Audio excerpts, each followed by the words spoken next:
Assalamualaikum warahmatullahi wabarakatuh. Hari ini kita nak sambung topik pembelajaran kita masih lagi dalam bab nutrisi dan teknologi makanan iaitu 2.3 kita nitrogen.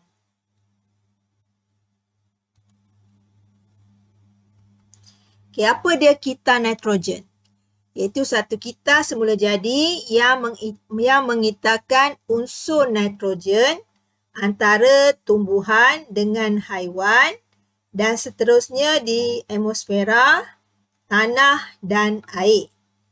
70% komposisi udara terdiri daripada gas nitrogen. Tetapi tumbuhan tidak dapat menyerap gas nitrogen secara langsung dalam bentuk gas. Okay, di udara kita ni atmosfera kita ni ada banyak unsur nitrogen ada lebih kurang 78%, tapi tumbuhan tak dapat serap dia dalam bentuk gas, Jadi tumbuhan hanya dapat menyerap nitrogen dalam bentuk ion nitrat, iaitu daripada tanah. Dia dah masuk dalam tanah melalui akar dia, Jadi kita tengok apakah proses kita nitrogen, Okay, ini adalah proses kita nitrogen. Okey. Jadi gas nitrogen ada banyak di udara. Okey, ada beberapa cara untuk dia masuk ke dalam tanah. So kamu tengok aliran anak panah ini, So yang pertama melalui proses dipanggil tindak balas pengikatan nitrogen. Oleh siapa? Bakteria pengikat nitrogen. So nama proses ni dia berkaitan dengan nama bakteria yang melakukannya. Nama bakteria dia sama dengan proses. Proses pengikatan nitrogen. So bakteria dia bakteria pengikat nitrogen. Kat mana bakteria ni ada? Okey, bakteria ni ada pada pokok kekacang. Iaitu pada akar pokok kekacang, dipanggil nodu-nodu akar. Kalau kita tengok pada pokok kacang tu dia ada macam bulat-bulat yang dipanggil nodul pada akar tersebut. Di situ adanya bakteria pengikat nitrogen yang tugas dia membantu dalam proses mengikat nitrogen di udara daripada gas masuk ke dalam tanah sebagai ion nitrat. Ion nitrat ni sebenarnya dalam bentuk cecair lah, tetapi dia dalam bentuk ion. Okey, di maknanya dia ada charge positif dan negatif. Okey, jadi inilah proses untuk masuk ataupun daripada gas nitrogen bertukar kepada ion nitrat yang boleh digunakan oleh tumbuhan. Okey, proses kedua pula dipanggil tindakan kilat. Semasa berlakunya kilat terjadinya proses pertukaran daripada gas nitrogen di udara menjadi ion nitrat, masuk terus ke dalam tanah. So ini proses yang kedua, nama dia tindakan kilat. Okey, yang ketiga ni sebenarnya kita tambahlah baja bernitrogen ni. Baja yang mengandungi salah satu unsur dia ialah nitrogen, maknanya kita tabur pada tanah lah, yang ada pokok ataupun tumbuhan yang kita nak tanam, supaya dia ada ion nitrat. Sebab itu di sini dibubur baja bernitrogen, Maksudnya kandungan baja tu ada unsur nitrogen seperti mana yang kamu belajar pada tajuk sebelum ini, Seterusnya daripada ion nitrat akan diserap oleh tumbuhan. Inilah akar dia ni. Kamu nampak Tumbuhan dia akan serap melalui akar dia menjadi protein tumbuhan. Jadi barulah dia boleh membina sel-sel dia lah. Dibantu dengan proses fotosintesis, adanya ion nitrat, maka dia boleh membina sel-sel tumbuhan itu sendiri. Okey, selepas itu tumbuhan ini dimakan oleh haiwan. Okey, nampak ni lembu makan tumbuhan, Jadi unsur nitrogen tu telah berpindah daripada tumbuhan masuk ke dalam haiwan menjadi protein haiwan. Okey, membina sel-sel dalam badan dia pula, Jadi unsur nitrogen tadi telah berpindah ke dalam haiwan. So apabila haiwan ni mati, ataupun haiwan kita tahulah dimakan oleh manusia, maka unsur nitrogen tu berpindah ke dalam kita lah. Okay, bila mati pula dah sampai masa, bangkai haiwan ni, dan tumbuhan juga pun sama, haiwan mati, tumbuhan pun mati, dia akan mengalami proses pereputan. Jadi berlakunya tindak balas penguraian. Okay, ni tindak balas seterusnya lah. Penguraian ni proses pereputan lah. Oleh siapa? Oleh bakteria dan kulat pengurat. Proses penguraian ataupun pereputan dilakukan oleh bakteria dan kulat pengurai menjadi sebatian amonium. Okey. Jadi pentingnya bakteria ni kita dah tengok dalam tajuk mikroorganisma bab 1, mikroorganisma yang berfaedah yang membantu dalam proses pereputan. Inilah kalau tak ada bakteria dan kulat ni, maka kita tak hancurlah, payah hancurlah dan menjadi sebahagian daripada tanah. Okay, selepas itu berlaku pula tindak balas penitritan. Okey, oleh siapa? Bakteria penitritan. Proses seterusnya daripada sebatian amonium nak jadi ion nitrit. Jadi proses dia proses penitritan oleh, nama pun sama bakteria penitritan. Sama tadilah, proses penguraian oleh bakteria dan kulat pengurai. Jadi yang ni proses penitritan nak menjadi oleh bakteria penitritan untuk menjadi ion nitrit. Okey, nama ion pun sama dengan dia sama je. Okey, tindak balas penitritan oleh bakteria penitritan ni akhirnya menukarkan ion nitrit ni menjadi ion nitrat. So samalah proses pereputan manusia ke, haiwan ke, tumbuhannya, akhirnya kita jadi balik ion nitrat selain daripada proses daripada udara tadilah. Inilah faktor yang menyebabkan sesuatu tanah itu menjadi lebih baik dan subur. Okey, ini proses yang berlaku dalam tanah. Bagaimana nak bertukar kepada ion nitrat. Sama ada di udara tadi ataupun daripada aktiviti tumbuhan, haiwan, ataupun manusia. Okey, bagaimana nak kembalikan ion nitrat ni ke udara menjadi gas. Okay, ada satu lagi proses iaitu proses pendinitritan. Nampak? Kamu nampak anak panah dia? Anak panah dia keluar. Nampak? Menuju ke gas nitrogen.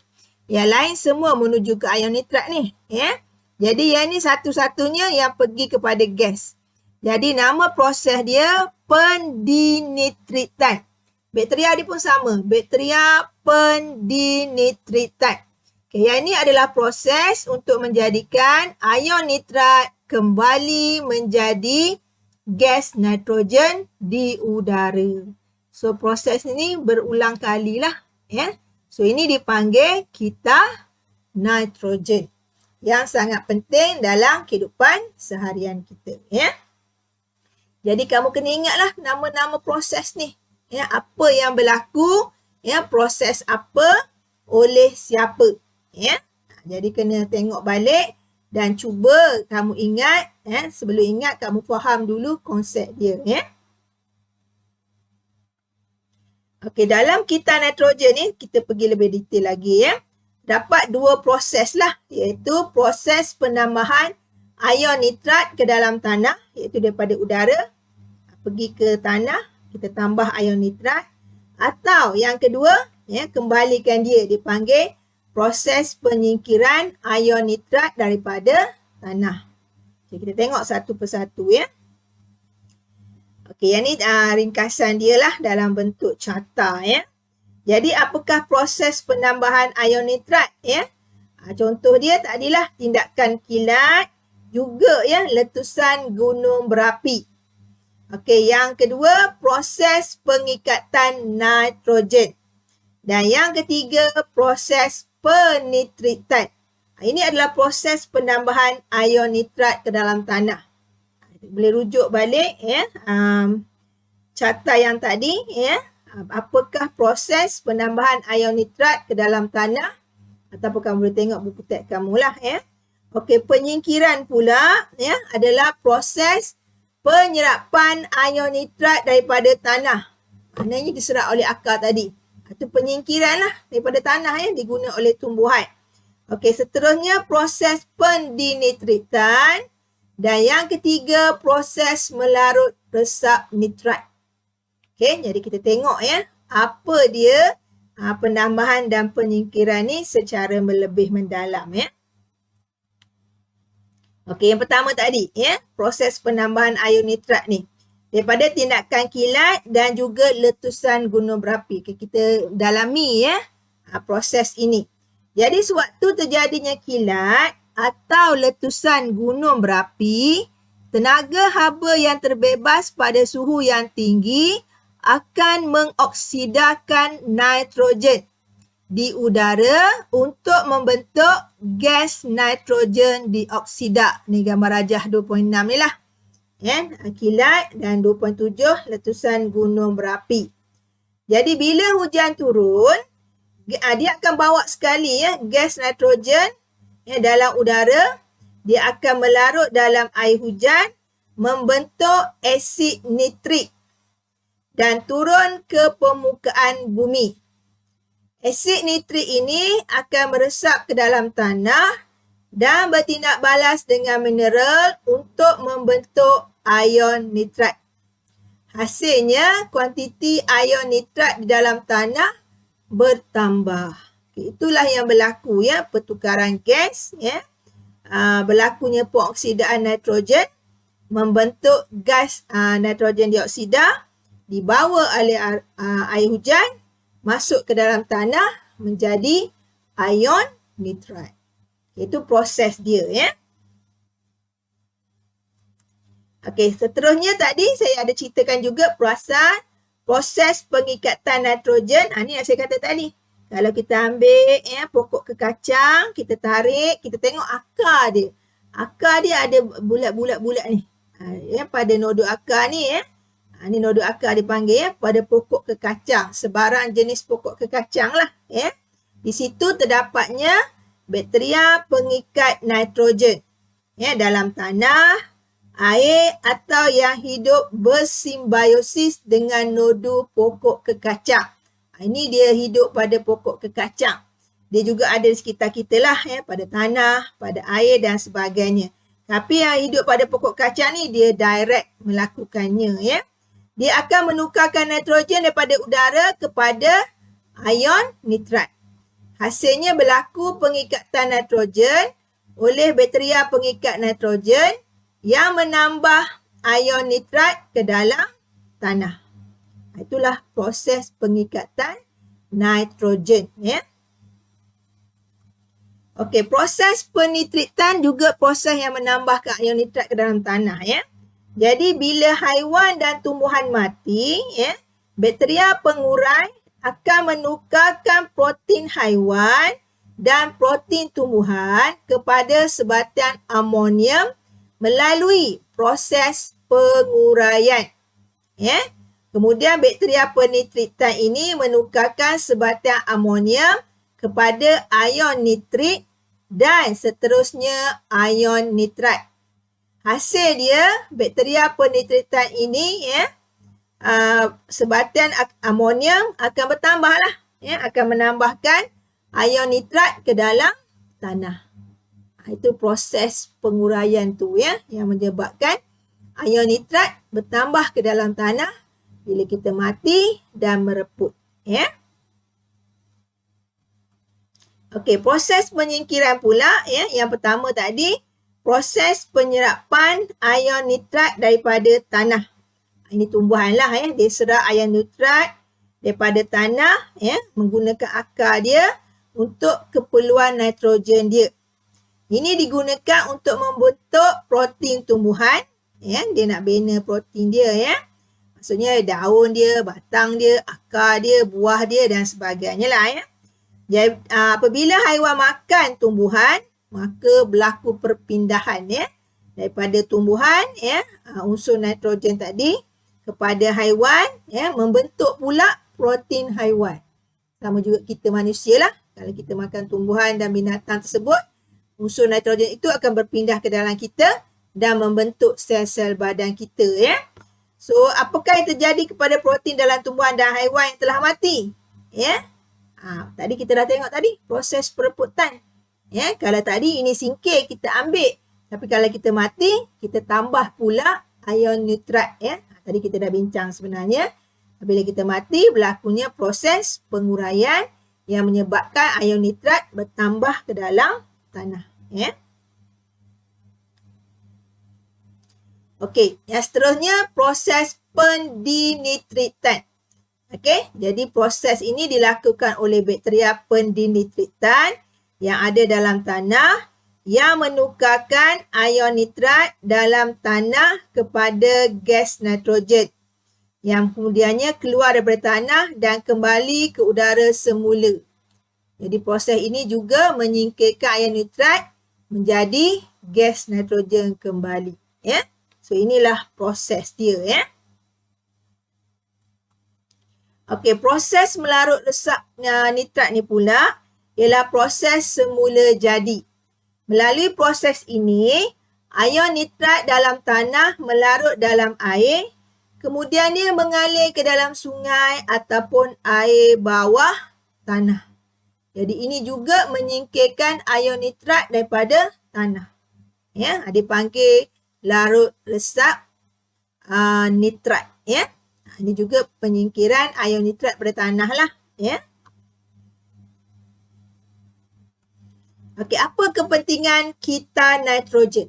Okey, pentingnya kita nitrogen ini kerana ya pertama mengekalkan kandungan gas nitrogen dalam udara. Kita nitrogen ni dia membantu mengekalkan kandungan gas nitrogen dalam atmosfera dengan cara mengambil nitrogen daripada udara untuk membentuk ion nitrat dan kembalikan semula ke udara dengan menguraikan ion nitrat itu. Ya, maksudnya menjadi gas baliklah ya. Oleh itu, kepekatan gas nitrogen dikekalkan pada 78% dalam atmosfera kita. Dan keadaan ini memastikan bahawa ya berlakunya sentiasalah ya kesinambungan di antara kelestarian hidupan di bumi ini.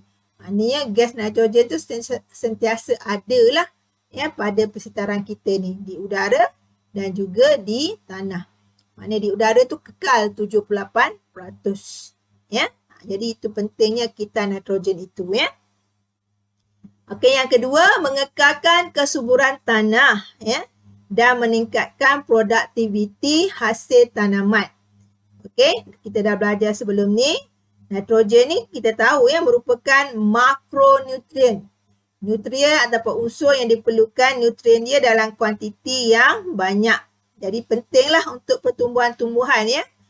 Untuk tumbuhan gunakan ya dalam bentuk ion nitrat diserap oleh akar ya ke dalam tumbuhan itu sendiri daripada tanah. Okey.